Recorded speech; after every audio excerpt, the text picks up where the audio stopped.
عورت کا دل آ گیا تو نبی پاک علیہ الصلوۃ والسلام فرماتے اس نے کوئی بہانہ لگایا، کسی کو کہا کہ اس نوجوان کو بلا کے لاؤ، اس کو کہو کہ ہم نے کوئی گواہی لینی ہے تجھ سے۔ وہ نوجوان ایک دن صحابہ بیٹھے تھے سارے، حضرت ابوبکر صدیق بھی تھے، فاروق اعظم بھی تھے، عثمان غنی بھی تھے، ڈھیر ساری تعداد تھی صحابہ کی، سارے تشریف فرما تھے۔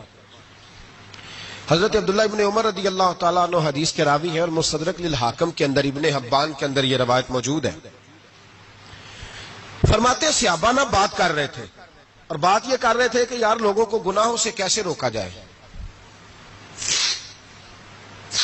لوگوں کو گناہوں سے گفتگو صحابہ یہ کر رہے تھے۔ عبداللہ ابن عمر کہتے ہیں بیٹھے تھے اور جو گفتگو کر رہے تھے کہ گناہوں سے پلاننگ یہ ہوتی تھی، ان کی جو محفلیں ہوتی تھی نا بیٹھ کے، وہ خوش گپیاں نہیں ہوتی تھی، بلکہ وہ تبلیغ کی، جد و جہد کی، لوگوں کو برائی سے منع کرنے کے لیے بیٹھتے تھے، اس پر منصوبہ بندی کرتے تھے، پلان کرتے تھے، آگے ترتیب دیتے تھے۔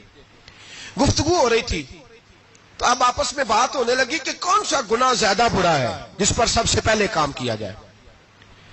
تو دور ایک صحابی بیٹھے تھے، ان کا نام تھا عبداللہ ابن عمر، ایک عبداللہ بن عمر ہے اور ایک عبداللہ ابن عمر ہے۔ حضرت عبداللہ ابن عمر دور بیٹھے تھے، بڑے سمجھدار سیانے باریک بین آدمی تھے۔ تو حضرت عمر فاروق اپنے بیٹے سے کہنے لگے جا عبداللہ ابن عمر سے پوچھ کے آ کہ سب سے سخت گناہ کون سا ہے۔ توجہ ہے میرے بھائیوں، ادھر دیکھیے گا میری جانب، پوچھ کے آ کہ سخت گناہ کون سا ہے۔ عبداللہ بن عمر رضی اللہ تعالیٰ عنہ کی خدمت میں جب عبداللہ ابن عمر گئے تو جا کے کہنے لگے کہ صحابہ پوچھتے ہیں کہ آپ نے زیادہ وقت گزارا ہے نبی رحمت صلی اللہ علیہ وسلم کے پاس، تو بتلائیے برا گناہ کون سا ہے، سب سے سخت گناہ، تاکہ سب سے پہلے اس پر پابندی لگائی جائے، اس پر محنت کی جائے۔ تو حضرت عبداللہ ابن عمر کہنے لگے صحابہ کو جا کے بتا دو کہ سب سے برا گناہ شراب پینا ہے، سب سے برا گناہ، اور یہ ام الخبائث ہے، برائیوں کی جڑ ہے، گناہوں کی ماں ہے، یہ بنیاد ہے، باقی گناہ اسی سے شروع ہوتے ہیں۔ کہتے ہیں میں نے آ کے بتایا تو حضرت ابوبکر صدیق رضی اللہ تعالیٰ عنہ اور سیدنا فاروق اعظم کہنے لگے خود جاتے ہیں، ان کے پاس خود جاتے ہیں، چونکہ ہم نے بات سننی ہے ہم خود جاتے ہیں اور ان سے جا کر کے سوال کرتے ہیں کہ اگر آپ کو اس تفصیل کا پتہ ہے نا تو اس کے پیچھے بھی کوئی تفصیل ہوگی جو میرے نبی پاک نے بیان کی ہوگی صلی اللہ تعالی علیہ وسلم، اس تفصیل کا بھی آپ کو پتہ ہوگا جو نبی پاک نے بیان کی ہوگی، اس بات کے پیچھے جو بیک گراؤنڈ ہے، جو پس منظر ہے۔ فرماتے ہیں کہ ہم اٹھے، عبداللہ ابن عمر کے پاس گئے، ان سے جا کے پوچھا کہ جناب آپ نے یہ تو فرمایا ہے شراب ام الخبائث ہے، تو اس کے پیچھے پس منظر کیا ہے؟ تو عبداللہ ابن عمر کہنے لگے یہ میں نے اپنے پاس سے نہیں کہا، یہ میں نے نبی پاک سے سنا ہوا ہے۔ حضور سید عالم صلی اللہ علیہ وسلم بیٹھے تھے تو حضور نے فرمایا شراب، یہ نشہ، یہ برائیوں کی ماں ہے۔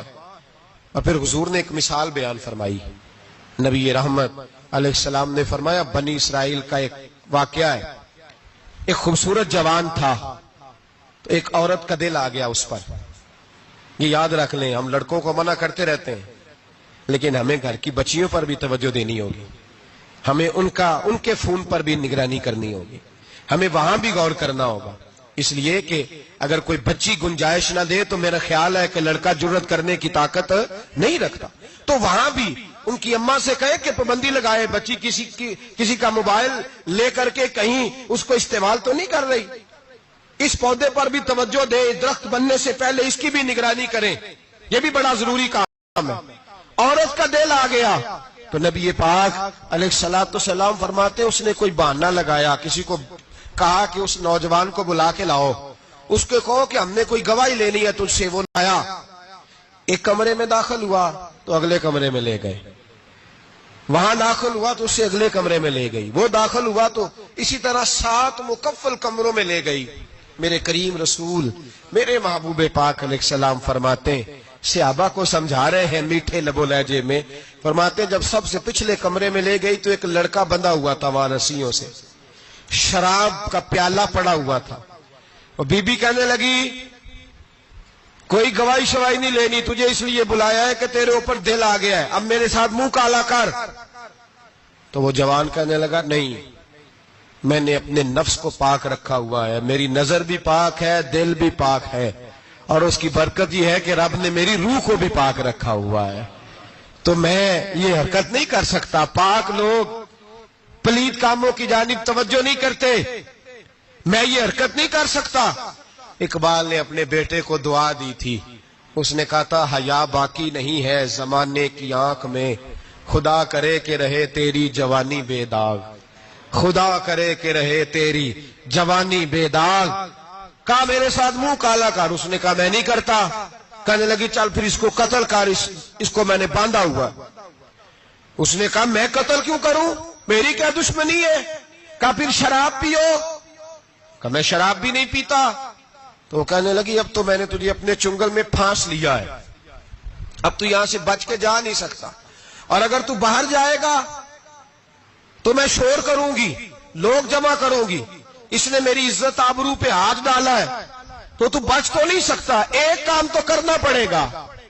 محبوب فرماتے ہیں اس نوجوان نے سوچا کہ زنا بھی بہت بڑا جرم ہے، قتل بھی بہت بڑا گناہ ہے، چلو اب مجبوری ہے تو شراب پی لیتا ہوں. لیکن وہ سمجھا نہ کہ شراب تو بنیاد ہے. اس نے ایک پیالہ جو پیا، کہنے لگا ایک اور دے دو. دوسرا پیا تو کہنے لگا ایک اور دے دو. اب 3 پیالے 3 بوتلیں شراب جو پی چکا تو خماری چڑھ گئی. اب اس عورت کے قریب جانے لگا کہ میں تیرے ساتھ زنا کروں گا. اس نے کہا جب تک میں قریب نہیں آنے دوں گی جب تک تو اسے قتل نہ کرے. اس نے اسے قتل بھی کیا، زنا بھی کیا. تو محبوب فرمانے لگے یہ قتل اور زنا جو ہوا ہے تو یہ شراب کی وجہ سے ہوا ہے. گویا شراب وہ جرم ہے جو قتل بھی کرائے گی، جو زنا بھی کرائے گی. اور اگر آپ نشئی کو دیکھیں، اگر آپ شراب